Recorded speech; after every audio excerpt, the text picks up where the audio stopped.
Le pese a quien le pese, la formación del profesorado representa un campo de conocimiento educativo que no es propiedad de una casta de pedagogos vacíos y aburridos, sino patrimonio teórico, investigador y práctico de una comunidad profesional que se empeña hace tiempo en comprender y mejorar la educación y formación docente a escala nacional e internacional.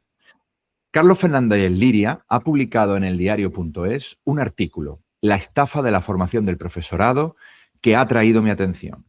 Al tema le he dedicado muchos esfuerzos las últimas 4 décadas de mi trayectoria docente. Y dada la trascendencia que tiene, me parece pertinente cuestionar cualquier voz que pretenda con malas artes desacreditarla. No me parece mal que haya un dedo, el de nuestro autor, que apunte a la luna, formación docente, pero considero inadecuado, como poco, que sea tan avieso y torticero, orqueste tanto bulo y tome una parte de la luna, máster de formación del profesorado, como pretexto para valoraciones y dictámenes indebidos. Antes de entrar en otros detalles, quiero decir que no acierto a entender el lenguaje grueso ni el halo de desprecio y supremacismo epistemológico del que el autor se envuelve para soltar todo género de improperios a instituciones, facultades de educación y a ciertos profesionales, los pedagogos. ¿Qué diría Freud de esa visceralidad que, por su parte, Foucault, del régimen de verdad que Carlos Fernández Liria parece tener en propiedad? Esto decía nuestro invitado en uno de los 2 artículos que ha publicado en El País sobre el asunto de la formación docente y que han levantado una cantidad enorme de reacciones en redes sociales. Juan Manuel Escudero es catedrático emérito de didáctica y organización escolar y es uno de los representantes de esa fantástica generación de pedagogos y pedagogas que se nos va jubilando poco a poco y que nos deja huérfanos de referente a muchos y a muchas. Es un honor, Juan Manuel, que te haya ofrecido a participar en el programa inaugural de este espacio del colectivo Dime, Pedagogía de Contrabando, y creo que podría ser esta una buena forma de empezar. ¿Qué te parecen estas reacciones tan emocionales en redes sociales, pero también imagino que en muchos otros sitios, a algo tan razonable como lo que planteas sobre la formación en los 2 textos recientes que has escrito? Déjame decirte primero que es un honor para mí el poder conversar contigo e imagino que también implícitamente con Dime, que es un movimiento de renovación educativa al que aprecio y valoro mucho. Y en segundo lugar, decir que pues muchas veces uno se arrepiente de las cosas que ha escrito, pues porque no siempre con el tiempo las llega a sostener. En este caso, y sin por eso querer hacer abuso de seguridad ni de certeza, quien no tiene incertidumbres en estos tiempos, pues realmente me mantengo en lo escrito. Yo no sé si pude en algún momento ser un poco irrespetuoso, pero me sentí realmente provocado por las cosas que decía este colega, este compañero profesor de la universidad y de otra área o campo de conocimiento tan respetable como la filosofía. Y sencillamente, pues consideré que era necesario decir algo y se me ocurrió decir eso y levantar una voz de protesta ante esa manera de enfocar temas tan importantes como el de la formación del profesorado, que no se pueden banalizar de esa manera. Y sí, me afirmo en ello. Además, desgraciadamente, con el tiempo, y concretamente, pues hace unos cuantos días he visto que R sigue con la misma obsesión. Me parece que es una obsesión ya. Yo no me atrevo a calificar porque no quiero poner epítetos, ni mucho menos estigmas, pero me llama muchísimo, muchísimo la atención.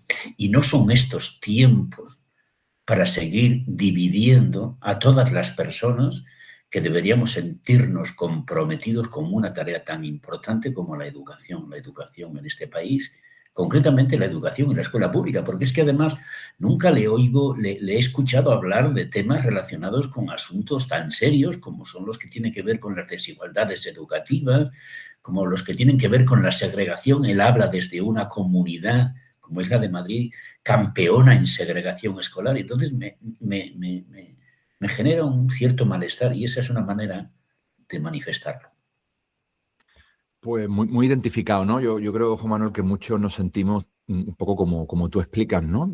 Porque además es verdad que yo echo de menos, por ejemplo, fíjate, la crítica a la privatización del máster no se hace, ¿no? Que esa sería una crítica en la que podríamos estar de acuerdo y se cambia por una crítica exacerbada a los pedagogos y las pedagogas o a la pedagogía en general. O esto que ahora llaman pedagogismo, ¿no? Como para marcar territorio. Fíjate que en una de las cosas que queríamos hablar contigo, a mí me parece que es muy interesante que ellos permanentemente nos acusan a la pedagogía de no ser críticos, ¿no? Entonces, o con la innovación, con la OCDE o con muchas cosas. Entonces, en esa línea, yo quería hablar contigo un poco sobre la innovación educativa y la tradición pedagógica, ¿no? Tú, no sé, creo que todos tenemos en mente aquel momento fantástico de los MRP, la renovación pedagógica. Entonces, ¿qué crees tú que queda de esa innovación? Si crees que la innovación en algún momento se ha transformado en otra cosa, al servicio de otros intereses. Tú que llevas tantos años en esto, ¿cómo lo ves?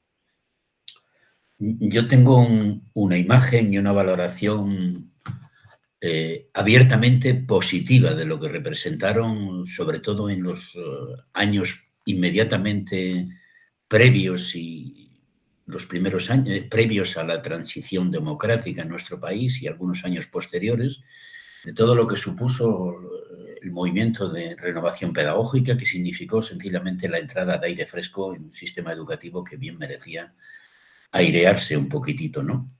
Creo que por diversas circunstancias y condiciones que sería ahora prolijo analizar, ese movimiento llegó hasta donde llegó hasta quienes llegó y todavía ha seguido dejando un pozo que yo creo que tiene una cierta continuidad en muchos ámbitos y en muchos profesionales que todavía siguen pensando en una educación alternativa, en una educación más democrática, más preocupada por una formación integral y crítica de la ciudadanía. Pero me da la impresión de que a estas alturas la innovación se ha convertido en un terreno enorme en el que circulan todo tipo de planteamientos y todo tipo de modalidades y formas y fórmulas de innovación. La innovación ha terminado siendo un universo excesivamente elástico, creo yo.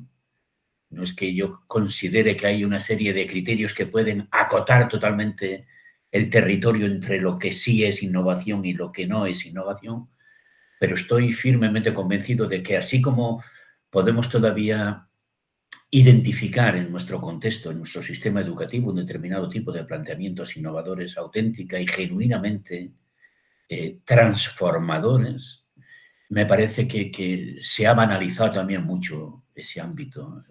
Creo que ahora termina denominándose innovación a cualquier tipo de cosa. Hay una especie de casi feria de innovaciones. Hace no mucho tiempo asistí en mi facultad sin entender muy bien cómo se le había comprado a una determinada persona que no quiero ni siquiera nominar porque no viene al caso, en la que se banalizaba tanto el tema de la innovación y se comercializaba tanto la innovación que el día en que yo asistí a una mesa redonda con otros colegas insignes, eméritos también, una mesa redonda en la que se nos impuso poder hablar solo de 5 minutos. Y es que ese era el parámetro que había para presentar y poder presumir de que a lo largo del día se habían presentado 80 actividades innovadoras. Yo me sublevaba. Quiero decir que hay un ámbito en el que se da un determinado tipo de formas, de contenidos y expresiones de innovación que es que ha entrado dentro de esta especie de asuntos y realidades casi inimaginables, impensables hace algún tiempo. Yo creo que la innovación merece un respeto. La innovación y la renovación educativa merece un respeto. Y sobre todo lo merece desde una perspectiva que es en la que a mí más me gusta entenderla y me gusta pensarla, y es precisamente la de algo que está llamado a representar y creo que en muchos casos representa pues, es la especie de impulso, de motivación, de ventanas abiertas a la posibilidad de que nuestro sistema educativo, nuestros centros y nuestras aulas sean un espacio donde realmente se garantice y se haga de forma efectiva eso que tanto cacareamos del derecho universal a la educación, pero que no conseguimos acercar. Entonces, para mí, además de toda esa serie de formas y expresiones de innovación que yo creo que más que nada son una suerte de postureo y es una moda, hay que estar en estos momentos al filo de los acontecimientos y eso, si se impone utilizar nuevas tecnologías, se utilizan nuevas tecnologías y por eso ya se piensa que está haciendo innovación y eso no puede ser en ningún caso innovación solo y aislado, sino es en un contexto educativo mucho más amplio y sigo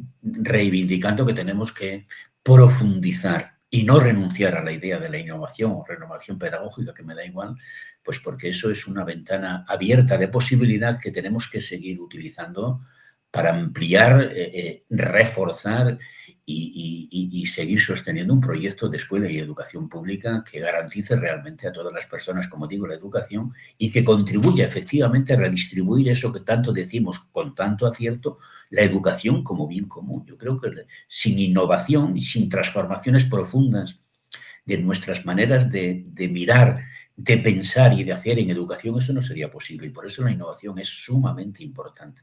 Yo modestamente me he ocupado un poquito del tema y sí, es un ámbito que me atrae enormemente y sobre el que me gusta mucho conversar con la gente, con las personas, con el profesorado, con los colegas. Fíjate, yo siempre lo pienso, ¿no? ¿Cómo crees tú, Juan Manuel, que toda esta política tecnocrática, cosmética de la OCDE o no de las competencias también en muchas ocasiones, todo lo que viene de ahí, crees tú que eso ha influido de alguna manera en cómo se está entendiendo la innovación? Porque yo lo comparo muchas veces y lo pienso en relación así. Puede haber innovación sin el conflicto político que había en los momentos del OMRP. No he hablado de un conflicto político potente que vivía el profesorado. Entonces, no sé, tengo esas dos ideas siempre por ahí y me gustaría saber cómo lo piensas tú. Pues no lo sé, Manuel. Yo tengo una idea quizás un poco singular y, por supuesto, discutible. Desde luego que a nuestro sistema educativo le han venido llegando una serie de aires, una serie de imperativos, una serie de requerimientos, una serie de modas y de planteamientos, entre ellos el tema de las competencias mal entendidas y peor planteadas. Pero, ¿sabes? Yo tengo la impresión de que ese tipo de planteamientos no han calado y no han tenido tanta influencia en el tipo de educación que nosotros tenemos, ni son los que, a lo mejor te vas a asustar, ni son los más importantes en lo que se refiere a las cuestiones que están apareciendo como verdaderamente problemáticas en nuestro sistema educativo. Hace un momento acabo de, porque me lo han solicitado, tener una entrevista con un periodista de Onda Regional aquí de donde vivo a propósito de las tasas enormes de abandono educativo temprano, en las que concretamente Murcia es la campeona por la cola o por arriba, es decir, la que más tasa de abandono educativo temprano tiene. Y yo me pongo a pensar, por ejemplo, en ese tema para ilustrar un poco lo que me planteas, y yo creo que no es precisamente por las políticas de la OCDE, sino por una cantidad de desidias, por una cantidad de abandonos, por una cantidad de políticas locales, nacionales también, pero en muchos casos locales, en el concierto de este modelo de gobierno complejo en que se ha convertido nuestro país y que han llevado a que en determinados contextos, y no solo es Murcia, hay otros, esté funcionando de una manera tal y tan desacertada en nuestro sistema educativo que están provocándose un determinado tipo de efectos y un determinado tipo de resultados que son francamente, no es que yo quiera desconocer precisamente el contexto, porque creo que cualquier planteamiento educativo y desde luego de renovación hay que situarlo debidamente en coordenadas contextuales, pero yo creo que necesitamos ajustar y afinar mucho la mirada porque me parece que en este caso tenemos mucho que mirarnos hacia adentro para explicar por qué están pasando algunas cosas que pasan. Las políticas de la OCDE están requieren asentimiento, consentimiento y seguimiento de muchos países, y hay muchos de los países que están operando bajo esas políticas de la OCDE y todavía, si se quiere, más amplio, bajo el paraguas ominoso del neoliberalismo, y que, sin embargo, en educación han sabido sortearlas un poquito más y han sabido sacar provecho a las propias posibilidades y al sentido de agencia. Por ejemplo, Giroud, una persona de quien vosotros publicáis varios artículos excelentes, pues insiste mucho en eso, ¿no? Yo creo que lo que tenemos es un cierto déficit, si me permites utilizar esa expresión, de agencia local, situada, contextual, que si lo pudiésemos utilizar, podríamos tener una educación un poquito diferente. Por eso no quiero reducirlo todo a la lucha de lo micro, pero creo que en nuestros espacios meso y micro se están jugando muchas partidas en cuyos resultados, si hiciésemos las cosas de otra manera, pudiésemos pensar de otra manera, desarrollar miradas y sensibilidades diferentes, nuestra educación podría ser no solo distinta, sino un poquito mejor. Yo sé que lo que digo puede ser motivo de discusión, como es lógico, pero cada vez me llama más la atención eso que digo. No, me parece súper interesante lo que estás contando. Fíjate, estaba pensando, el otro día estaba en clase y estábamos leyendo un artículo muy antiguo de Cuadernos de Pedagogía con el alumnado de los movimientos de renovación pedagógica. Y entonces había una frase que, fíjate, mi alumnado, sin conocerlo, destacaba, ¿no? Que era la responsabilidad profesional que asumían los profes, ¿no? De transformación en los movimientos de renovación pedagógica. Y yo lo asociaba un poco también con la politización en aquel momento del profesorado, con esa asunción de emancipación. Y ahora tú que hablabas de lo micro y de lo meso, me parecía como muy interesante, ¿no? No sé cómo lo conectas tú o si es que lo conectas de alguna manera. Yo creo que hay fuerzas poderosas en lo macro que influyen, desde luego, clarísimamente. Es decir, el movimiento tan fuerte de privatización que perdura por doquier, si nuestra propia manera de plantear la privatización educativa no tuviese ese refrendo internacional y concretamente europeo, no sería el que es. Pero más allá de eso, y que hay que denunciarlo radical y abiertamente, yo creo que eso no debiera servirnos nunca de excusa, ¿vale?, para mirar hacia adentro, para mirar hacia qué es lo que pasa dentro de nuestro sistema educativo, y no solo dentro de nuestro sistema educativo, sino dentro de nuestra escuela y educación pública.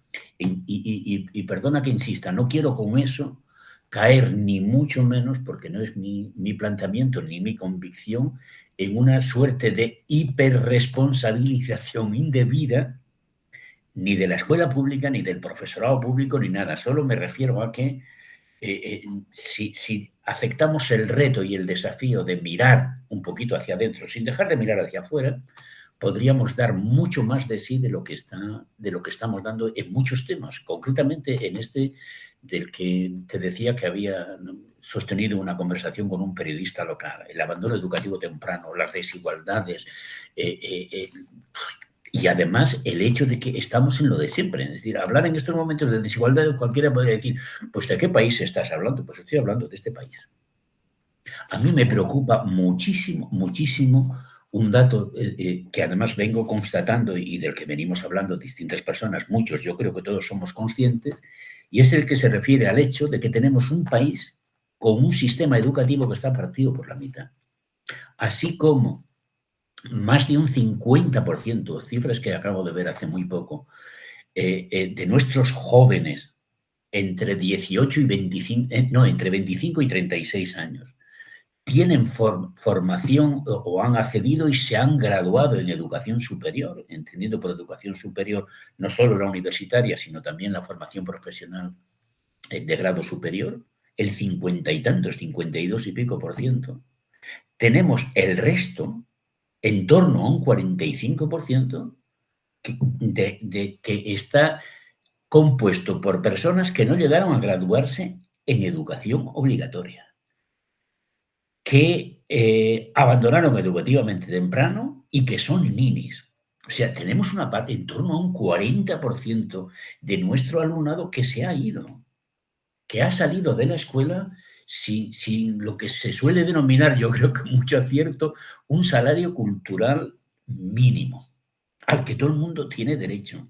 Y como ese dato es así, yo creo que aparte de todas las críticas, que cuanto más finas y más documentadas hagamos, tanto mejor, pienso que tenemos que echar una mirada hacia adentro para ver qué es lo que realmente estamos pensando y haciendo y afrontando quienes estamos más directamente implicados, comprometidos y abogamos por una escuela y educación pública de calidad para todos. Y mientras en esa escuela todavía haya mucha gente que se queda o dejamos atrás, pues digamos que tenemos que seguir sosteniendo un punto de insatisfacción que debe constituirse en una especie de acicate explícito para la innovación educativa. La innovación educativa no es una especie de jueguecito de decir, oye, qué bien, vamos a hacer cosas nuevas, vamos a pasarlo bien, vamos a utilizar esta metodología. Correcto. Pero todo eso tiene que servir al propósito de garantizar a nuestros estudiantes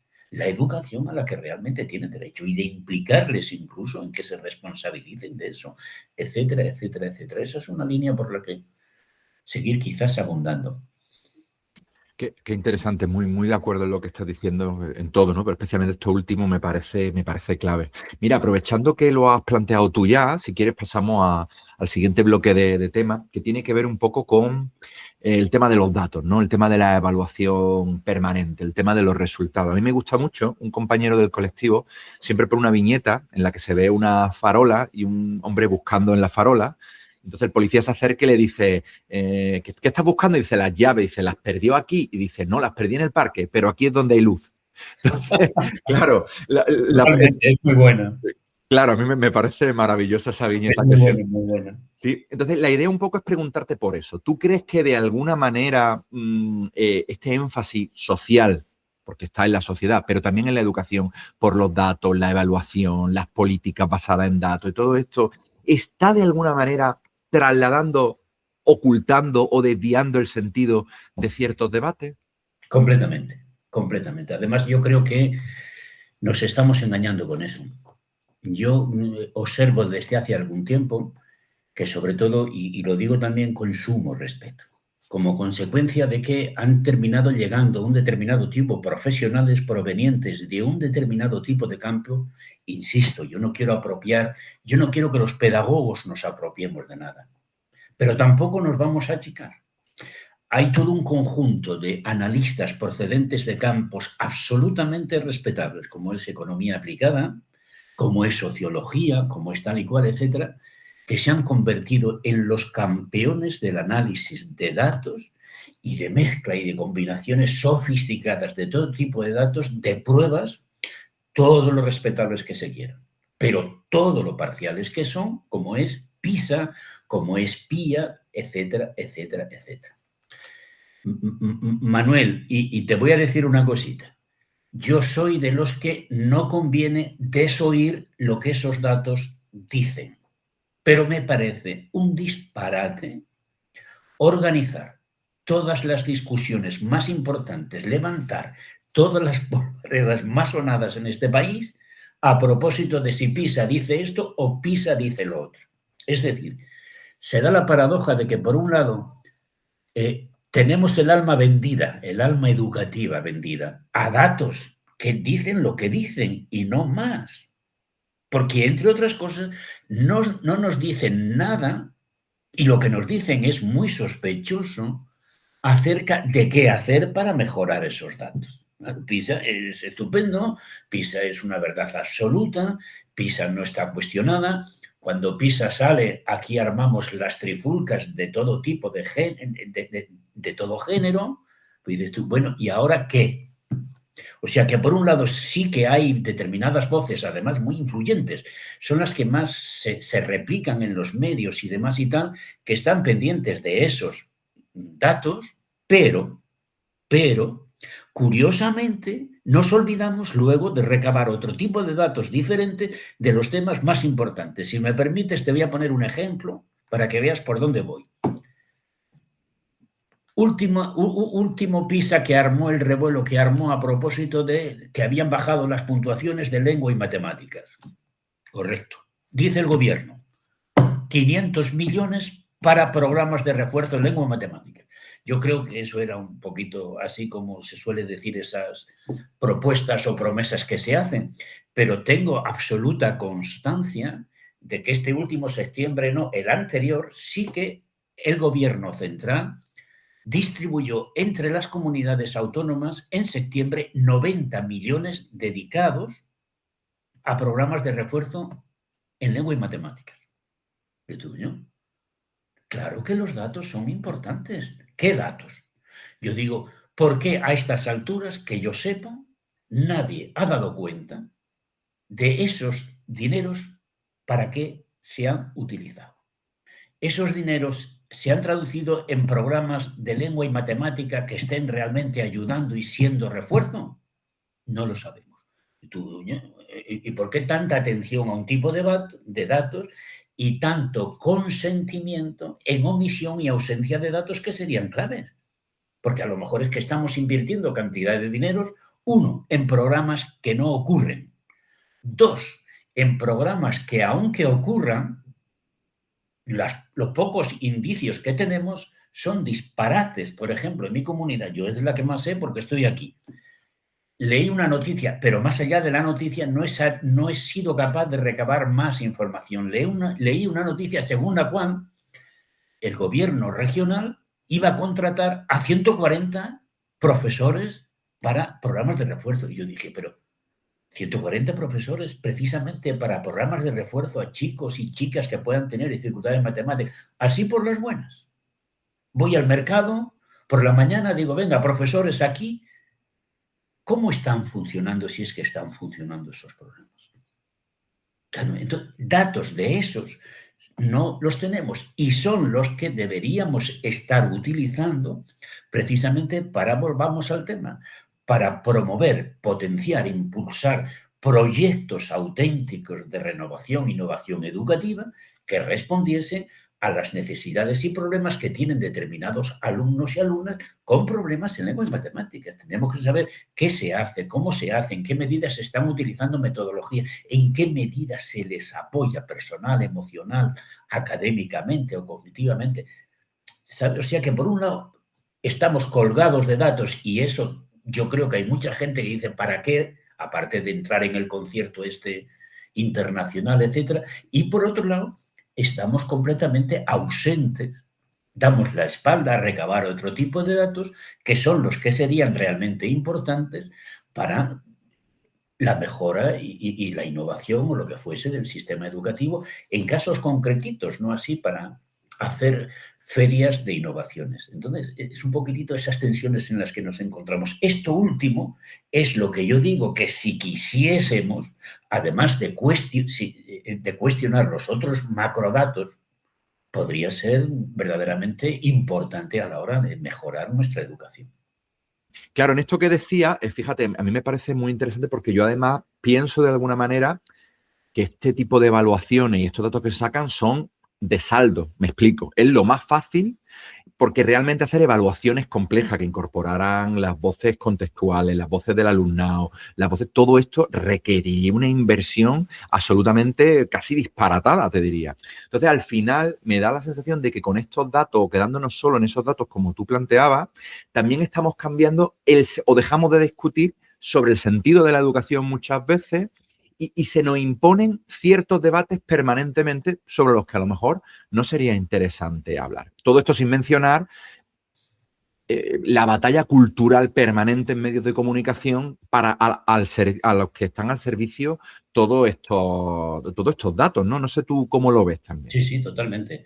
Yo creo que eso al final cumple la función de correr un tupido velo sobre lo realmente importante y armar discusiones y sostener planteamientos que dices tú, pues si es que esto no tiene fundamento. Por ejemplo, a propósito de lo del PISA y demás y tal, yo me sorprendo cómo los medios es que en estos momentos además tienen una influencia y un papel, no sé exactamente dónde llega, pero también como termómetro es muy indicativo. Se les ha ocurrido, y yo he visto con cierta frecuencia, mucha gente cuando salen esos resultados, empiezan a no solo a lamentarlos y constatarlos, sino a atribuir determinadas responsabilidades o causas o identificar causas de por qué ocurre eso. Y he visto con determinada frecuencia, es verdad que en cierto tipo de medios, pues una alusión, por ejemplo, permanente a que todo eso se debe a que el modelo de proyectos como pedagogía es lo que tiene la responsabilidad y la culpa de eso, y que en definitiva eso va en contra de la enseñanza seria de contenidos y demás y tal. Y yo digo, ¿pero será posible? ¿Quién ha sido capaz de documentar o demostrar que en este país el modelo de proyectos es una especie de pandemia? Pero sí, ¿y en qué aulas? ¿En qué tipo de etapas educativas? ¿Cuánto modelo de proyecto hay en educación primaria? A lo mejor sí, pero ¿cuánto modelo de enseñanza por proyectos hay en secundaria? Y sin embargo, esa es la causa de todos los males que nos afligen. Entonces, efectivamente, yo creo que estamos en una especie de desconcierto, como si estuviese demasiado inteligente, bien pensado para que no prestemos atención a las cosas que realmente están ocurriendo dentro de nuestro sistema educativo. Y como consecuencia de que derivamos la atención hacia eso, hacia dedos que apuntan a la luna, pero no a la luna, pues nos estamos olvidando de lo fundamental. Sí, sí, pienso que eso es una política. Yo no sé si alguien la ha ideado expresamente, es posible que sí, pero ha sido con mucha inteligencia porque tiene sus efectos, sí, sí. Sobre todo el de llevarnos a no hablar de lo esencial. Y lo esencial es qué es lo que realmente está pasando y qué es lo que debería pasar en nuestra educación. Pues sí, muy de acuerdo, Juan Manuel. Vamos, si te parece, hablar del tema central, ¿no? Del máster de profesorado y la formación inicial universitaria. Y mira, vamos a ver, a mí me parece que hay una cuestión que creo que nadie niega, y es que el máster de profesorado funciona bastante mal, ¿vale? Es decir, o tiene muchas carencias, ahora podemos hablarla. Yo creo que además es bueno que esto lo reconozcamos.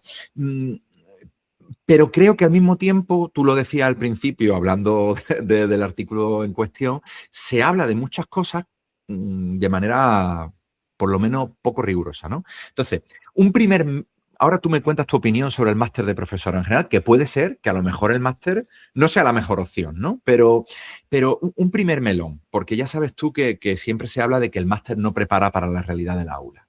Y yo muchas veces, pudiendo ser eso acertado o no, pienso, ¿cualquier carrera universitaria debe prepararte para la realidad de la práctica o debe prepararte para lo que debiera ser la realidad, ¿no? Como primer punto de partida, no sé, por lanzarte una pelota para la que tú hables del máster. ¿Qué te parece?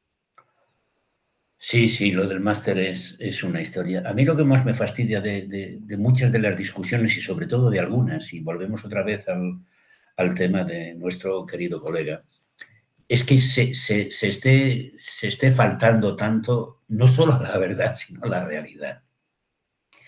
Y es increíble eh, cómo surgió el máster, cuándo y por qué surgió. Y en ese sentido, vamos, todos los intentos que hagan determinadas voces de imputar en plan absurdo el máster a una especie de golpe de Estado por parte de las facultades de educación, y además un máster que, según dice muchas veces él y otros personajes, es un máster de pedagogía. No es un máster de pedagogía. Es un máster en el que la mayoría de los créditos, y todos lo sabemos, corresponden, y me parece bien, a las didácticas que llamamos nosotros en la jerga especiales. Es decir, la mayor parte de créditos versan sobre la enseñanza de lengua y literatura, de filosofía, de ciencias, de expresión plástica, dinámica, etcétera, etcétera, de educación física, de las distintas familias profesionales, y eso lo dan profesionales directamente relacionados con esas.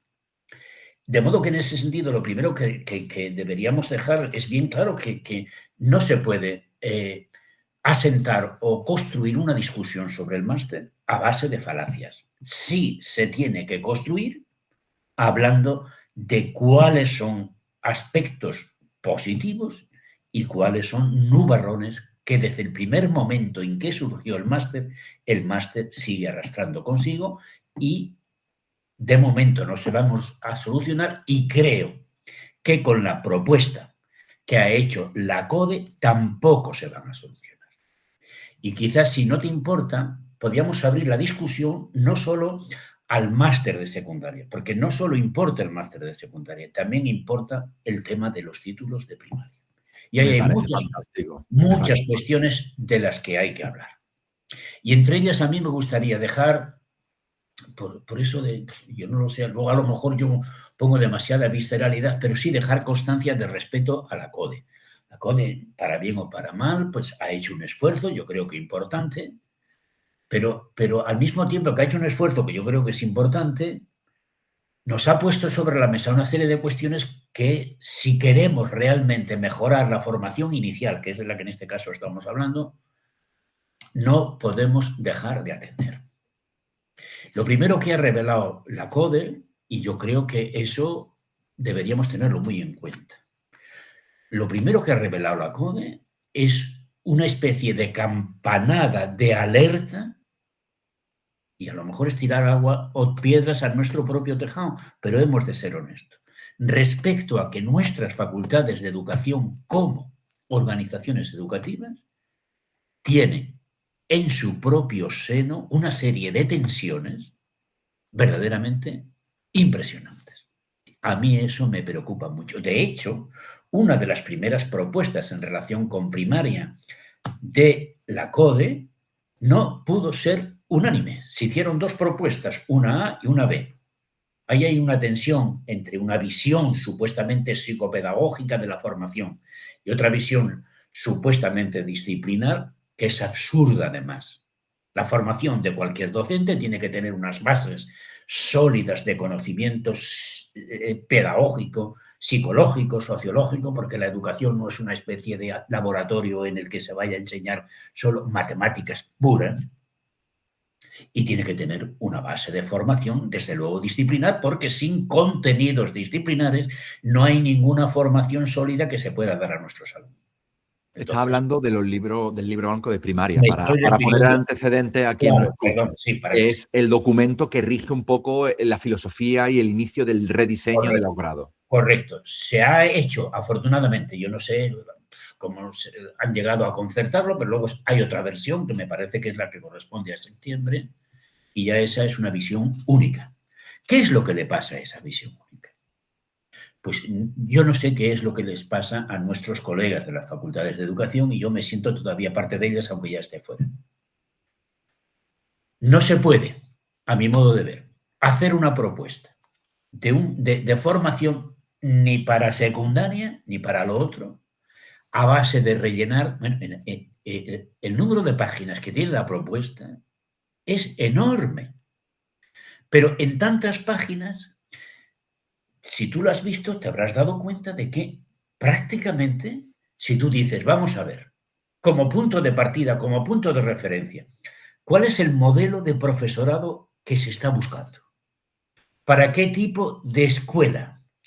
¿Para qué tipo de educación aquí y ahora, en el sentido de responder a qué grandes retos que nuestra sociedad, nuestra educación, nuestro alumnado tiene presente? Y esto, ¿cómo se engarza con eso? No lo he Totalmente. visto. No lo he visto. Eso es un pecado que hemos cometido una y otra vez con Bolonia y sin Bolonia. Nos pidieron que hiciésemos diseño de titulaciones, y diseños de titulaciones para maestros y otros profesionales, y dices tú, a diseñar, a diseñar, a diseñar. Oiga, ¿no tendríamos que pararnos un ratito a pensar, concertar y convenir en un modelo de, por decirlo de alguna manera, de profesión? No, lo que hay que hacer es cumplimentar un determinado tipo.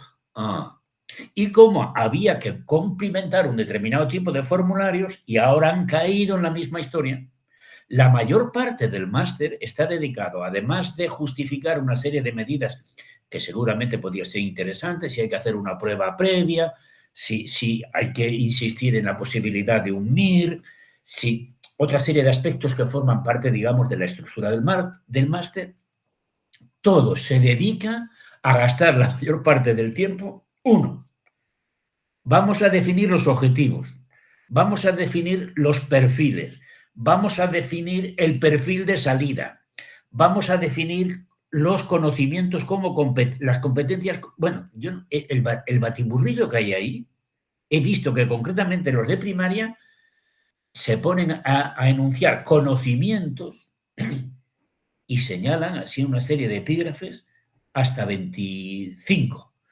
Pero después de conocimientos hay que señalar habilidades y señalan otras 30 y tantos. Pero es que luego después hay que señalar competencias. O sea, ese énfasis. Y además lo que se nota es un vicio que yo creo que siempre, siempre en toda nuestra etapa de reforma bien intencionadas después de la transición democrática hemos caído. Y el vicio en el que hemos caído es en la ilusión de que si nosotros como legisladores especificamos y prescribimos mucho la práctica va a ser un reflejo directo de lo que hayamos. Eso es un dislate. Todo el mundo sabe que eso no es.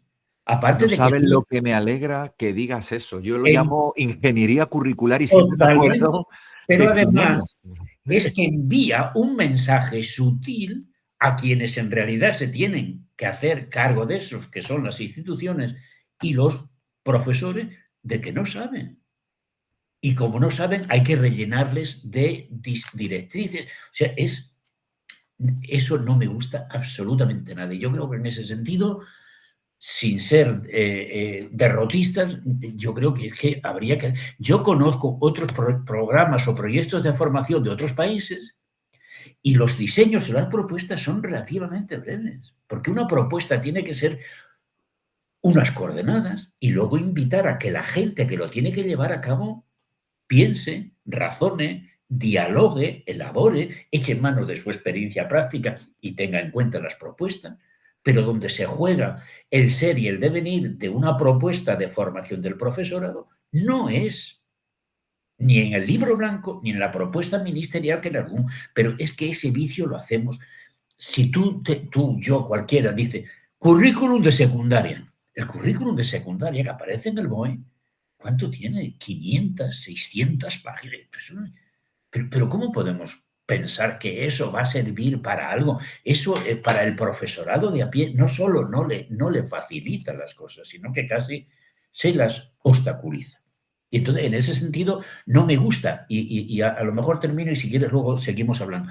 Y lo que no me gusta es que hasta tal punto se siga pensando en que las cosas que se diseñan o las propuestas legislativas que se van a hacer tienen casi un poder taumatúrgico que no se les ocurre pensar, pero vamos a ver, ¿no tendríamos que decir algo sobre quiénes son los educadores de educadores que van a desarrollar esta formación? Ese es un interrogante que tampoco yo creo que en las facultades de educación tenemos bien resuelto. Es decir, ¿quiénes son las personas que hacen de formadores de formadores? Y eso es clave. Hay facultades, con todos los respetos, para las personas asociadas, absolutos respetos. Pero también no vamos a ser una persona asociada a tiempo parcial, no puede ser el que sustente la mayor parte de la docencia y la formación, porque su trayectoria profesional la hace en otro. Entonces, hay facultades y entre ellas yo conozco alguna muy cercana, el 60% es profesorado asociado. Dice, si tú no tienes un personal, un profesorado en condiciones y si no se mira a la propia formación de ese profesorado, es muy difícil que solo aunque el plan y la propuesta fuese inmejorable, la propuesta, por muy buena que sea, si es que lo es, no es lo que va a transformar la formación, ni va a mejorar la calidad de la formación. Eso solo es un recurso, es una herramienta. Pero si no hay personas, actores, instituciones, otra cosa, nuestra facultad desde educación como organización, pues claro, cualquier propuesta tiene que contar no solo con el diseño. Sabemos desde hace mucho tiempo, por las teorías que tenemos sobre el cambio, sobre tal y cual, que tan importante como eso es la creación de condiciones, las dinámicas y procesos de implementación, la coordinación y colaboración del profesorado, el que cada uno no vaya a su aire y haga lo que le parece, en fin, toda esa serie de historias. Como eso no se contempla en las propuestas que hay, pues yo creo que es que casi no avanzamos. Así de esa manera no vamos muy lejos. Fíjate, me alegra muchísimo escucharte decir esta parte por dos cosas, ¿no? Lo primero que comentabas de la ingeniería curricular, un poco todo esto. Yo siempre pienso también, aparte de ese libro del 82 de Gimeno, de la pedagogía por objetivo, ¿no? Que me parece absolutamente vigente, pienso mucho en Pepe Contreras, ¿no? Cuando hablaba Sí, de la sí. pérdida de autonomía del profesorado y de cómo gasta su tiempo en esos papeles burocráticos en lugar de pensar qué hago mañana en mi aula que realmente sirva para... O sea, que el efecto de la ingeniería curricular es muy perverso porque también proletariza al profesorado, ¿no? De alguna manera. Y luego, fíjate, me llamaba mucho la atención esto que decía de los asociados, que yo también lo pienso mucho, porque yo he escuchado en estos discursos críticos del máster justo lo contrario, que los que damos clase allí o hemos dado clase allí no hemos pisado aula, que son profesorados, que somos los pedagogos catedráticos porque nos da mérito dar clase en el máster, como que viste mucho, y yo digo, pero qué conciencia, o sea, qué distorsión de la realidad. A mí me parece, no sé en tu experiencia si es igual, que ha habido justo lo contrario. Una huida del profesorado más, no sé cómo llamarlo, ¿no? Pero más catedrático y todo esto, del máster de profesorado, y que ahí se ha ido llenando de profesor asociado, de profesor interino, de que también está bien, o sea, a mí me parece fantástico el que haya asociado y compañero y compañera dando clases en el máster, pero choca mucho con luego el discurso que vemos por otro lado. No sé tú cómo lo ves. Las facultades de educación, las que yo conozco, y en eso los críticos del máster de secundaria tienen mucha razón, yo y otra gente lo hemos escrito, no se hicieron seriamente responsables del máster. Así de sencillo. Totalmente de acuerdo. El número de personas titulares y catedráticos que dimos clase en el máster. Yo tengo la suerte de haber dado clases en el máster y he de confesar, lo he dicho varias veces, que ha sido una de mis experiencias como docente en la universidad más grata y más positiva, el encontrarme con personas de matemáticas, con personas de historia, con personas de económica y hablar con ellos en lenguaje y de temas pedagógicos y decir que, oye, pues si es que esta gente casi, a lo mejor voy a decir un escándalo, es más sensible a los temas que yo estoy planteándoles que las personas de psicopedagogía o de pedagogía con las que también me encuentro. Pero, efectivamente, el máster desde el primer momento fue un tema absoluto de luchas de poder. También lo he dicho en alguna otra ocasión, y me parece que en el artículo ese, cuando en mi universidad se planteó la cuestión de aquí viene un máster nuevo a ver qué gente quiere, nos juntamos en una sesión 64 áreas de conocimiento, muchas de ellas sin la más mínima atención, el más mínimo interés y el más mínimo conocimiento del tema, de química, de biología, todo con la historia esa, bien sabemos, que mina la elaboración y el desarrollo de nuestros planes de a ver qué hay de lo mío. Todo el mundo, cuando la gente se da cuenta de que ahí no hay nada que repartir, se fueron. Pero las áreas que nos quedamos, de las áreas que nos quedamos, si tú ves las personas también de pedagogía, pero sobre todo de otras áreas afines que están, que no, que no. Es decir, repartirse de manera absolutamente desenfocada el tema. Yo he visto asignaturas, no voy a decir de qué área de conocimiento, de 3 créditos repartida a trozos entre más de 3 profesores. ¿Por qué? Porque había que arreglar el plan de ordenación docente. Entonces, esas historias y esas dinámicas del funcionamiento interno del máster, de secundaria en concreto, si se quiere alguna vez hacer eso en serio, hay que hacerlo. Y hay que afrontarlas y hay que ordenar un poquito eso, porque si no, incluso lo que me da pena es que haya gente que critica cosas del máster que son falsas, pero como tiene desconocimiento absoluto de la realidad, no presta la más mínima atención a estas otras que son decisivas del tipo de formación que se da o no en el máster. Y por terminar, nadie se cree en estos momentos que la calidad del futuro profesor se juega en la formación inicial. Pero también nadie está en condiciones de afirmar que la formación inicial es insuficiente. De atreverse a afirmar eso es algo así, sería algo así como estar totalmente en contra del mejor conocimiento elaborado, no solo en nuestro país, sino a escala internacional. Y mira que hay países que se han tomado en serio el tema.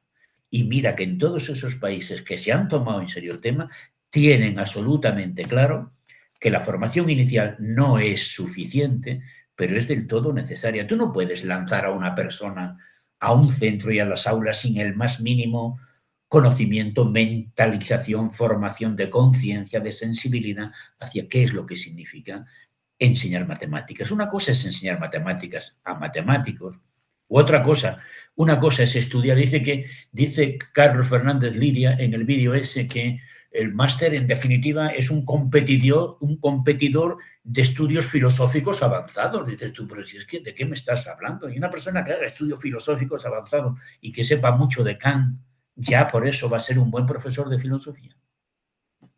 Las cosas tenemos que poner en su sitio. Claro, yo muy de acuerdo. Fíjate, además, yo creo que es muy importante eso que señala, de que al hablar de debates que no son reales, no debatimos de otras cosas, ¿no? A mí me parece fantástico. Fíjate, y del desconocimiento. Yo he escuchado y he llegado a leer en redes sociales que es que el máster, el dinero no lo llevamos la Facultad de Educación. Y yo digo, a ver, es un desconocimiento de cómo funciona la financiación universitaria y del precio del máster en las públicas, que siempre es deficitario, como debe ser, en cualquier carrera pública. Nunca sale rentable, ¿no? Para la universidad de las carreras. Todo lo contrario, ¿no? Me parece fundamental.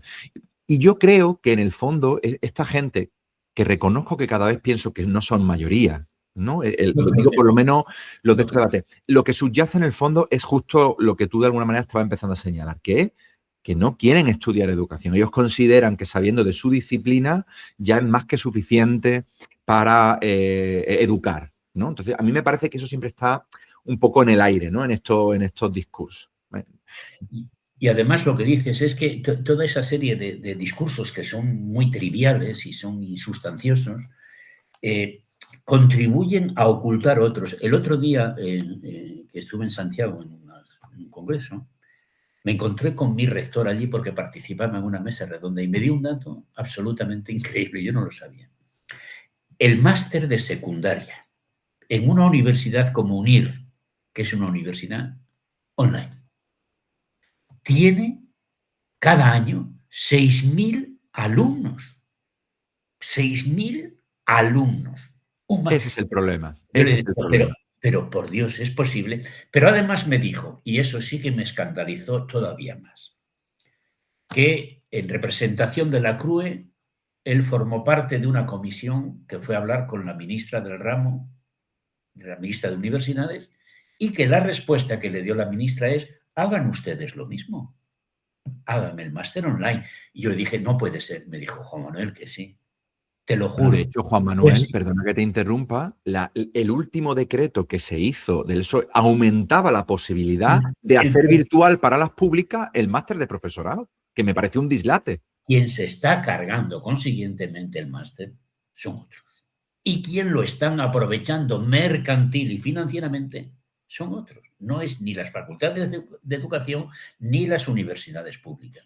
Y eso se regula, o si no, la inflación de gente que formalmente tiene el título, porque ya sabemos lo que significa tener un título online sobre eso.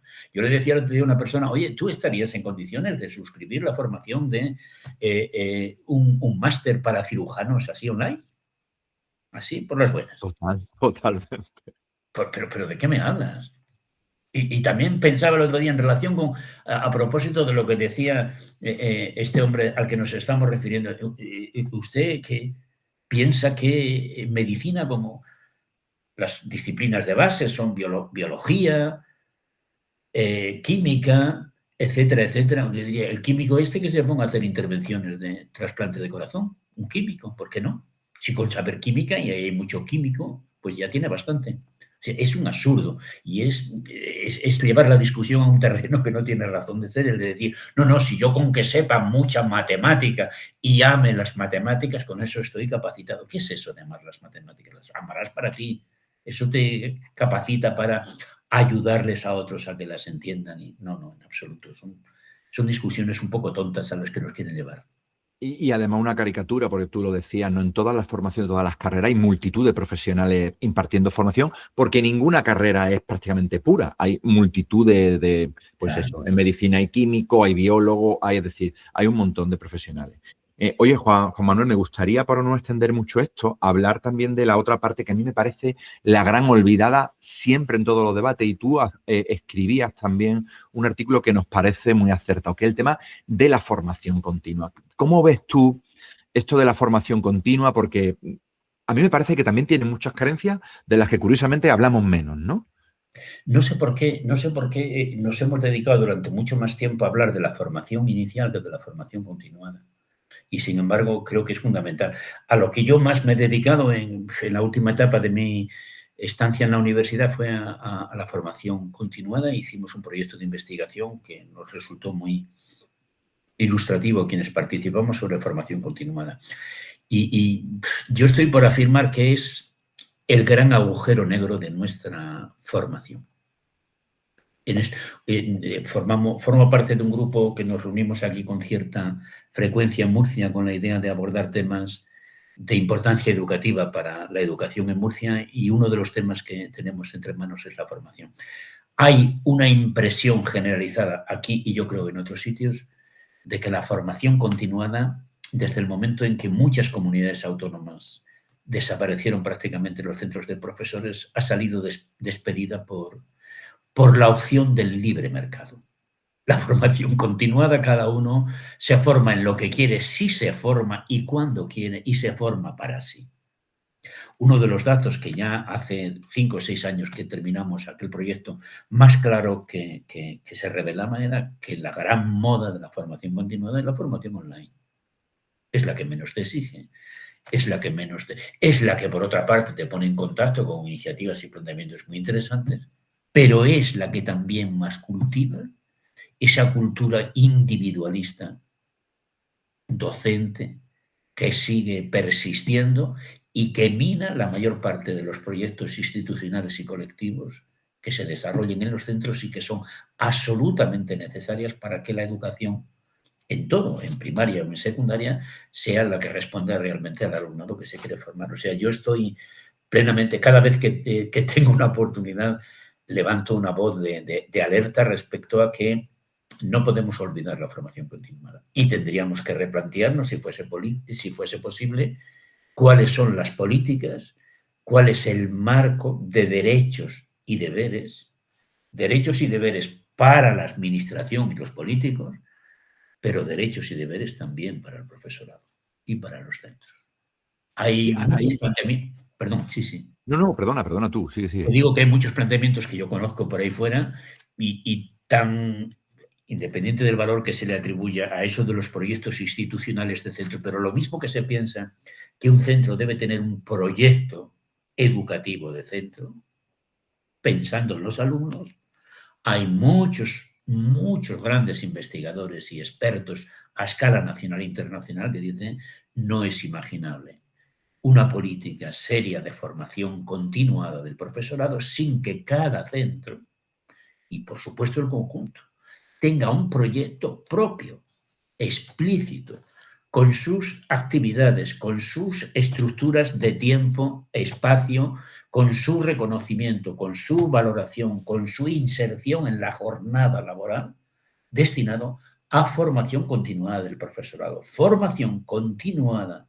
del profesorado como una política y una práctica directamente centrada y relacionada con la enseñanza y el aprendizaje que estamos impartiendo aquí y ahora y en el conjunto. No es una formación, no, que vengan a darnos 2 o 3 cursos. Eso no es, puede ser importante, pero de lo que se trata es de una formación que suponga para el profesorado individual y colectivamente una oportunidad de hacer.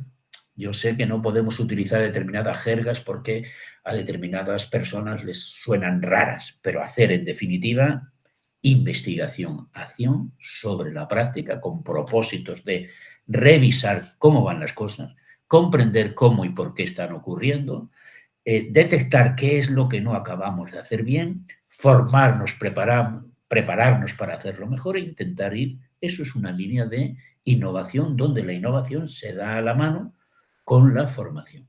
Innovación y formación juntas como manera de formarnos y prepararnos mejor como docentes y para así ayudar y trabajar mejor con el alumnado y hacer centros como lugares en los que no solo se va a enseñar hay otro gran lema que a mí me gusta mucho. En un planteamiento mínimamente serio, el centro no solo es el lugar donde los docentes vamos a enseñar, es el lugar donde también vamos a aprender. Aprendemos enseñando y aprendemos hablando de qué es lo que pasa en nuestra enseñanza con otros colegas y con otros compañeros y comprometiéndonos juntos.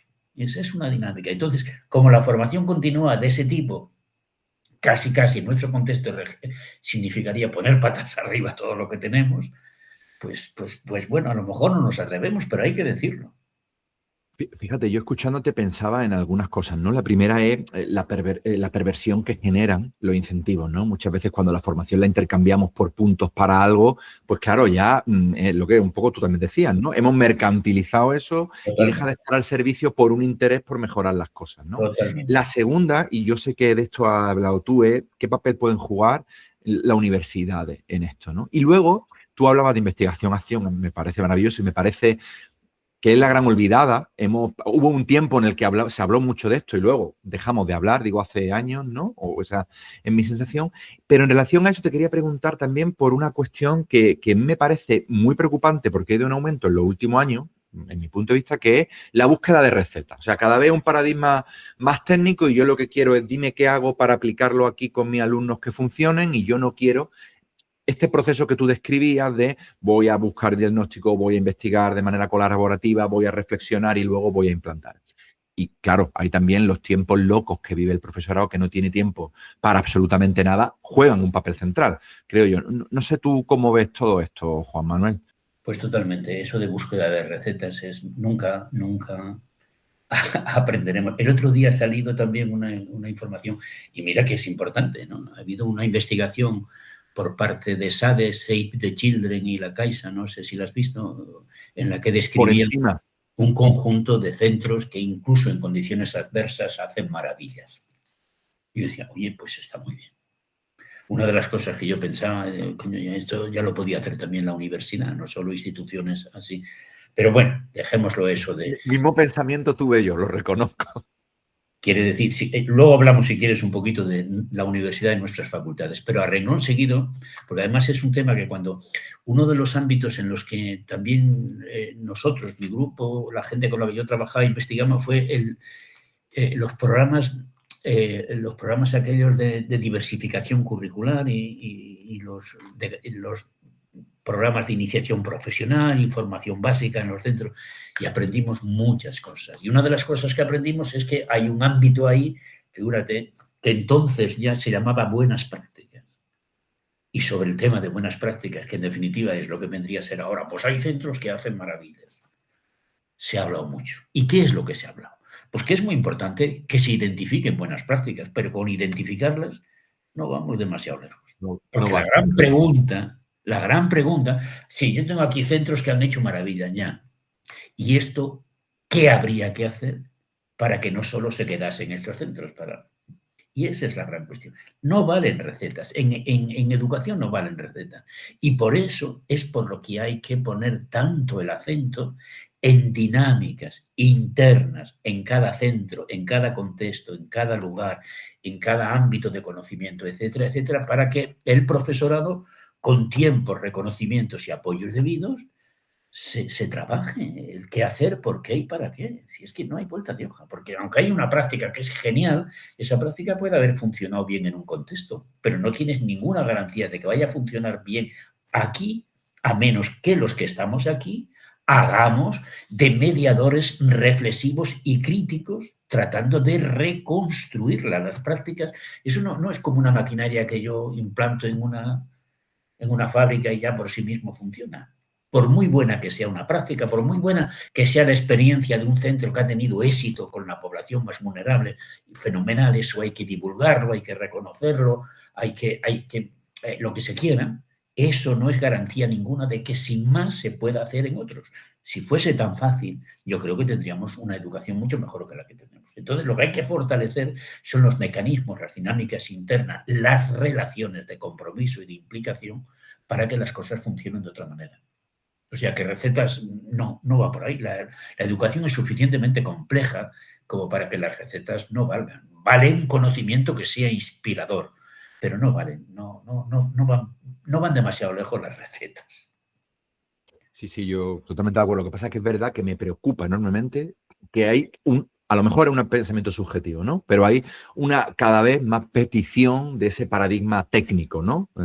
Entre el profesorado. Pero bueno, Juan Manuel, un salto, ¿vale? Y vuelta Sí, si quieres, sí, porque sí. antes al principio hemos estado hablando de esto que algunos empiezan a llamar el malestar docente, ¿no? Hablábamos de todo esto de las críticas, de lo de Pizarro. Mi sensación es que además el profesorado está muy reactivo, probablemente por las condiciones laborales, por la burocracia, por la falta de tiempo, con cuestiones más que legítimas, ¿no? Entonces, te quería preguntar, ¿tú cómo crees que podemos reconstruir esa confianza entre el profesorado, universidad, administración, que a mí me parece crucial para que haya un caldo de cultivo en el que pueda florecer la innovación bien entendida o una educación de calidad? ¿Crees que es posible reconstruir o hilar esas confianzas entre los diferentes actores? Deberíamos ser capaces, pero yo creo que es muy complicado. Y has hablado de un tema sobre el que estamos trabajando en el grupo este que te he comentado alguna vez de Murcia, y es el tema del malestar docente. No sé si las dimensiones con las que algunos, yo creo que en plan de cultivar una especie de sensación derrotista sobre cómo va nuestra educación, se empeñan en hurgar, hurgar, hurgar y divulgar. Es No debemos. agotador. Agotador. Yo me quedé muy, muy impresionado también a la vuelta de vacaciones y en septiembre, la cantidad de veces y la cantidad de periódicos y medios de difusión divulgaron la historia de un profesor de matemática que tras 20 años se iba quemado de... Yo digo, coño, y esto parece La como que, recuerdo perfecto. parece como que alguien, Alex Torío se llama el señor. Con todos los respetos, él se ha quemado y se ha ido, pero tampoco es para estar continuamente. Si alguien quiere realmente la escuela y la educación pública, y hay muchos motivos para quererla, hay que utilizar aquello de la ropa sucia se lava dentro, pero no se divulga porque se crea y se distorsiona y se empeora una imagen de manera improcedente. Me temo que el malestar docente, por múltiples circunstancias y porque vivimos en tiempos muy, muy complicados, está ahí. Y haríamos bien en prestarle más atención de la que se le está prestando por parte de la administración y también por parte de los que en las universidades os dedicáis o nos dedicamos, o en fin, los que estáis dentro y los que ya estamos fuera, a hablar, a investigar y a indagar sobre ese tema. Y una de las cosas que yo pienso que convendría hacer es no fiarse tanto de informes.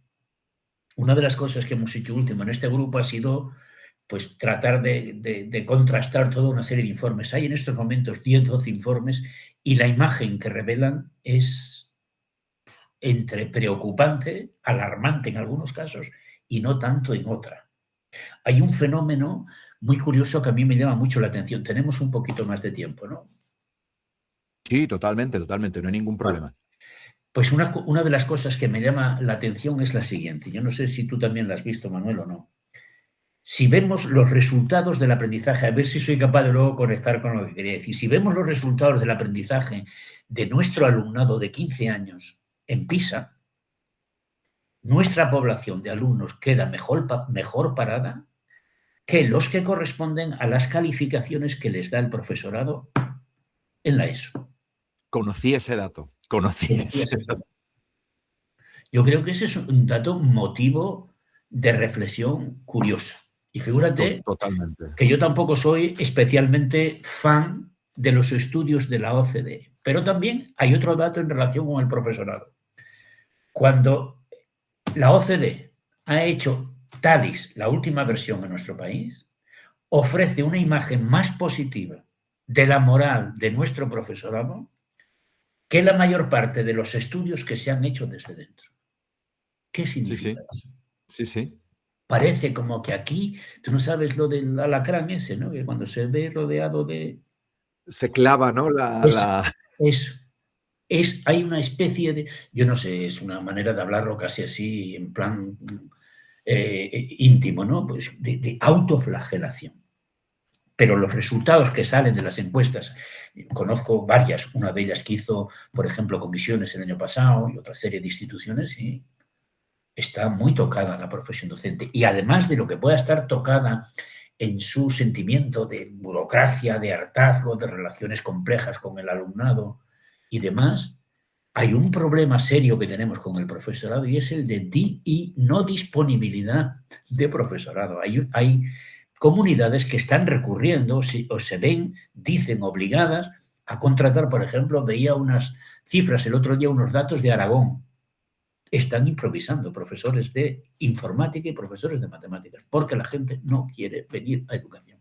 Es decir, la cuestión docente en este país es suficientemente seria, pero no ya solo en formación inicial, sino en la gente que está en ejercicio o la gente que no quiere ir y se necesita que vaya, suficientemente seria como para que tuviésemos que hablar de ella más, conversar y, sobre todo, si fuese posible, con eso termino esto, poder captar la voz del profesorado, porque lo que dicen las estadísticas es demasiado frío. Lo que dicen las encuestas es demasiado frío. Tendríamos que hacer alguna vía y utilizar alguna metodología. Sé que vosotros utilizáis alguna muy interesante, que nos permitiesen captar de viva voz la voz del profesorado y que nos expliquen un poco más qué es lo que les pasa, por qué y a qué se debe. Ellos se quejan mucho de burocracia y me figuro que tienen razón. Me figuro que tienen razón, pero a mí sí que me gustaría saber qué es la burocracia que más cuestiona el profesorado, solo por saberlo, solo por ser sensible a su situación. Y para eso las encuestas creo que no bastan. Son importantes, dan indicios, pero habría que aproximarse con metodologías que nosotros denominamos mucho más cualitativas a ver qué es lo que le pasa a nuestro profesorado. Sí, fíjate, yo siempre pongo el ejemplo en esto que contaba de los medios de comunicación, de las bombonas de butano, ¿no? Una época en que todos los días en los telediarios salía que explotaba una bombona de butano en no sé dónde. Entonces, parecía que las bombonas de butano explotaban todos los días y que son un elemento inseguro, ¿no? Luego, con mi adultez, me he dado cuenta de que es una de las cosas más seguras que hay, una bombona de butano. Entonces, un poco hablando en relación a la construcción de la realidad del malestar, ¿no? Creo que es un ejemplo, creo que tenemos medios de comunicación, estoy pensando en uno en concreto, dedicado exclusivamente a crear malestar, ¿no? A amplificar ese malestar. Pero luego, fíjate, también, yo creo que tú lo has dicho, a mí me parece que tenemos que hablar de las condiciones laborales del profesorado. Yo creo que tenemos la burocracia, ¿no? Que yo también estoy como tú, ¿no? Me gustaría saber qué identifican, ¿no? Como burocrático. La falta de tiempo. A mí me parece, con todos los compañeros y compañeras, buenos docentes, totalmente involucrados con una educación de calidad con los que hablo, van como pollos sin cabeza, ¿no? Están todo el rato con falta de tiempo. A mí se me parece un síntoma que yo creo que, como tú dices, tenemos que abordar especialmente desde la administración. Y eso me lleva a la última parte, que es la sección que nosotros llamamos la pregunta incómoda de Alienada, que es una compañera que se va a dedicar a hacer toda la entrevista una pregunta incómoda, es que en este caso tiene que ver con la responsabilidad de la administración. Pensada en este caso en el PSOE, porque es un poco el partido que ha estado tomando el pulso, la mayor responsabilidad a la hora de hacer reforma educativa, y yo te pediría que hiciera una valoración. ¿Cómo valoras tú el papel del PSOE en la última reforma educativa que hemos tenido, toda ella, y si tú crees que ha estado a la altura de un proyecto progresista o de izquierda en reforma educativa? Nos interesa mucho saber tu opinión. A ver, sí, es un tema complicado. Y para mí es complicado porque creo que no puedo, aunque me lo pidiese el cuerpo, ser tajante en el sentido de que no ha estado a la altura. Yo creo que no ha estado a la altura de lo que mucha gente hubiésemos querido que hubiese estado. Pero me parece que es justo reconocer, nos resulte más o menos agradable que sin la participación del PSOE, los avances que se ha hecho en democracia de acceso, en escolarización, en recursos, en medio, en proyectos, programas, que muchos de ellos luego han ido donde han ido, si no hubiese sido porque haya habido un partido de izquierda moderada, no hubiésemos llegado ni siquiera a donde estamos. Si el liderazgo tras la democracia hubiese sido de la derecha de este país, estaríamos educativamente mucho más atrasados en todo que lo que estamos. Sin embargo, yo creo que a todos o a muchos nos ha decepcionado un poquito el PSOE. ¿Por qué?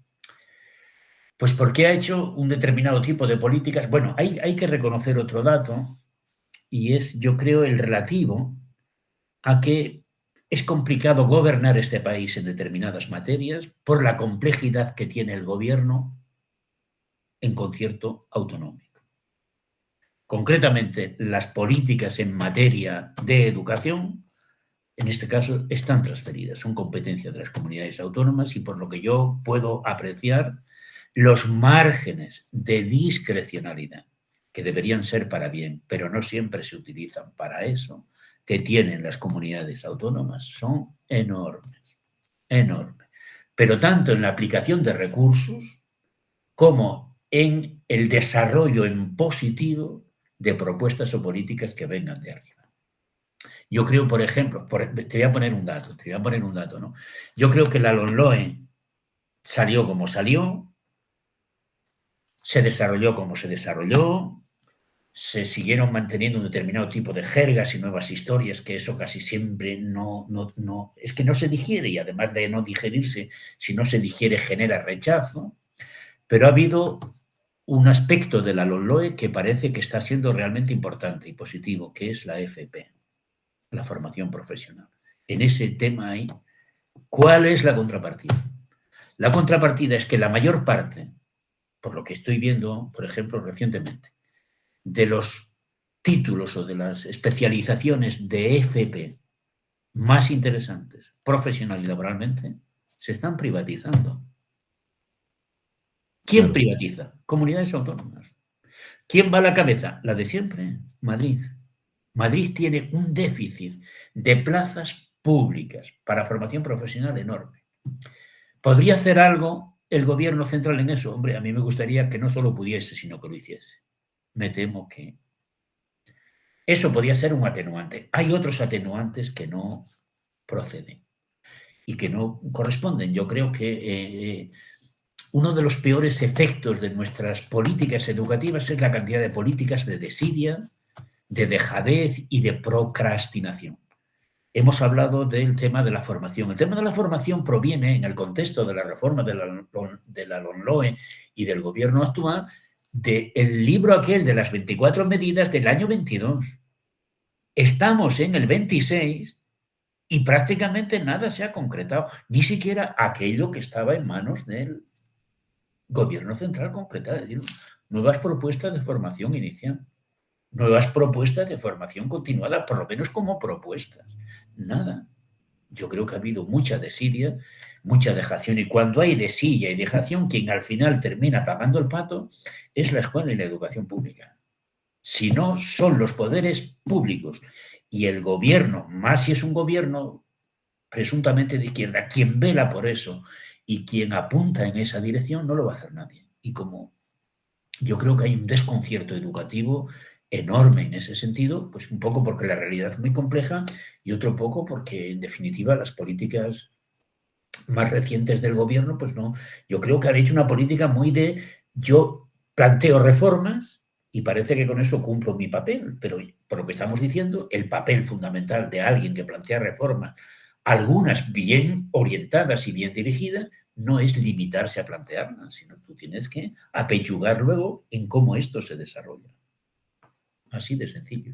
O sea que, como ves, no tengo una postura así muy radicalmente en contra, pero yo creo que sí hay muchos No, puntos. pero es muy interesante. Yo te estaba escuchando y estaba pensando, o sea, a mí sí se me queda corta, ¿no? Muy corta. Me parece que al final el PSOE ha mantenido un ejercicio de políticas neoliberales. Entonces, al final, bueno, pues si no se hacen políticas, yo echo de menos, ¿no? Temas como la concertada, ¿no? Me parece flagrante, o otro, el abuso de la ingeniería curricular, que un poco lo hemos hablado antes, ¿no? Yo creo que esa idea de transformar vía decreto ley en vez de apostar por la autonomía del profesorado, u otro tipo de cosas de las que hemos hablado. Pero fíjate, yo al final escuchándote pensaba que hay un problema de fondo, yo creo que transversal a todos los gobiernos, que es que al final las políticas educativas, como los cambios de calado son a más allá de 4 años y eso no se puede de alguna manera rentabilizar electoralmente mucho, pues siempre son... Y como además se pueden hacer cambios de lenguaje a través de las leyes para aparentar que se está haciendo algo sin que luego realmente se transforme mucho, yo creo que estamos un poco atrapados en ese bucle permanentemente, ¿no? Y creo que urge salir de ahí por el malestar docente, por los momentos que vivimos, yo creo que urge salir de ahí. Pero eso es una reflexión que hago yo, ¿eh? No, sí, yo lo comparto. Y sobre todo, ¿sabes lo que me preocupa más en estos momentos? Pues que yo creo que el periodo de un gobierno de corte progresista hay demasiadas amenazas de que vaya a extinguirse.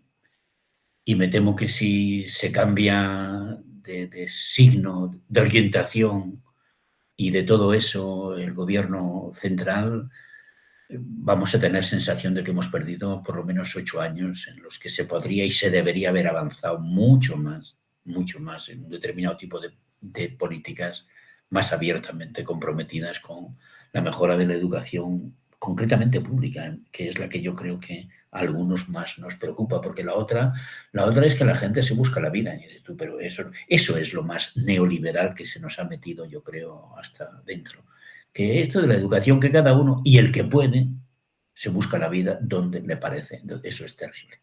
Mientras el sistema público, que es el de todos, y el común, y el que debe velar por la educación como un derecho esencial, no sea el que funcione, no vamos a ningún sitio, ¿no? Pero bueno, vamos a ver, tendremos que seguir. Hay mucha gente que dice que, en definitiva, el gran reto va a ser, eso sí que es una utopía, pero el fortalecimiento cada vez más de un determinado tipo de niveles intermedios, que es sociedad civil, colectivos, asociaciones, etcétera, etcétera. No corren buenos tiempos para la lírica, pero también estamos muy desencantados de decisiones desde arriba, y entre que cada uno vaya a su aire y unos gobiernos o estados que no velan por los bienes comunes como sería deseable, pues va a ser la ciudadanía la que tenga que echar un paso Pues adelante. me gusta mucho esa última reflexión, esas de últimas reflexiones, palabra que me gusta mucho. Sí, sí, Bueno, no Juan sé. Manuel, pues para cerrar, para terminar, abusando un poco de tu tiempo, ¿vale? No, Nada, no, no. un mensaje que quieras trasladar a quienes hoy están enseñando, investigando, que están militando por una escuela pública de calidad más justa para todos y todas. ¿Qué mensaje les daría? Pues no lo sé, para el mensaje de la gente que está trabajando, militando y apostando por una escuela de educación pública. Primero, agradecérselo como ciudadano de a pie, se lo agradezco, porque eso es lo que todavía nos queda de esperanza para que la escuela siga teniendo el pulso. Y yo creo que seguramente tiene todavía más pulso y más vitalidad de la que en realidad conocemos. Hay personas que están dando cuenta todos los días, concretamente un colega que conocemos, que es Rodrigo, de una cantidad de experiencias impresionantes, Es colectivos increíble. como Dime y Otro, que quiere decir que más allá de lo que es la innovación más ostentosa, más visible y demás, hay vida. Entonces, a esa gente, por supuesto, reconocerles, valorarles, admirarles y decirles que sí, que adelante y que sigan. Y sobre todo, sabes que a las personas más comprometidas con esa historia, yo lo que les pediría es que, ya es pedir demasiado, ¿no? Pero que a ver si pudiesen, o si pudiese ocurrírseles algo, una cosa que sea imaginación crítica y creativa, ¿no? Para embarcar en el empeño a más colegas del día a día de los centros, que la renovación más alternativa, más crítica, más auténtica, no se convierta solo en un huequecito o en una especie de aspecto particular de un oasis de algunos, porque la gran aspiración, yo creo, de cualquier sistema educativo es que sea el sistema el que sea innovador y que no solo sean los particulares innovadores. Ese es un gran reto que tenemos en este país. Yo creo que tenemos muchos profesores y profesionales excelentes que son innovadores, muchos centros, pero podemos seguir diciendo con fundamento que nuestro sistema educativo en conjunto no es innovador. Eso es, me parece claro. Y en relación con los investigadores y particularmente en la universidad, pues que yo creo que se siga haciendo una investigación lo más rigurosa, lo mejor fundada y metodológicamente armada que se pueda, pero que en lo posible nos impliquemos más. También es una carta a los Reyes Magos, en un tipo de investigación que ilumine qué es lo que está pasando en nuestro sistema educativo con propósitos de comprensión y transformación, y que se implique en proyectos de transformación. Yo creo que una de las condiciones para que las personas que trabajamos y tenemos todavía mucho interés en eso, desde la Facultad de Educación, es que hayamos trabajado o no de maestros o de profesores de secundaria, sí que podemos estar tan en contacto con las escuelas y los institutos como para que no nos sean ajenos. Porque si nos son ajenos, sí que podemos situarnos en espacios siderales a años luz de donde están ellos. Y si estamos así, no podremos establecer diálogos provechosos. Entonces es acercarse, es una investigación, por consiguiente, de aproximación, de cercanía, de trabajar juntos. Yo estuve hace muchos años en Suiza con un profesor muy reconocido entonces que se llamaba Michael Huberman, no sé si, porque hace muchos años. No, Era no muy me suena así, experto, ¿no? era experto en datos cualitativos y trabajaba en la Universidad de Ginebra. Ah, sí, lo he leído. Michael Huberman, Sí, sí, sí. el que se planteó primero los estadios y las etapas de la profesión. Una vez fui con mi colega José Luis Rodríguez Diegues a verlo. Y bueno, fue una visita interesantísima. En la Universidad de Ginebra, los profesores que trabajaban en la Facultad de Educación tenían un contrato con la universidad dividido en 3 partes. Un tercio del tiempo era docencia.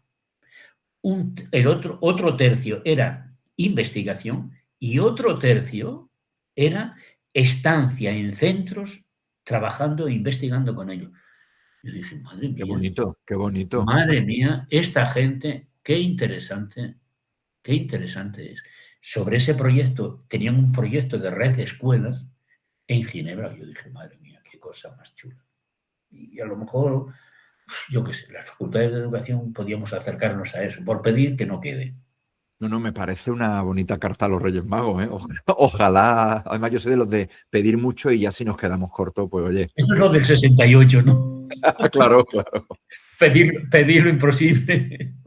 Ay, hemos estado mucho tiempo porque se me está acabando. No, estamos fantásticos. Yo quería simplemente agradecerte tu tiempo, por además un orgullo, un honor tenerte con nosotros, que nos hayas dedicado tu tiempo y tu saber, que es fantástico, Juan Manuel. Para mí también una gozada.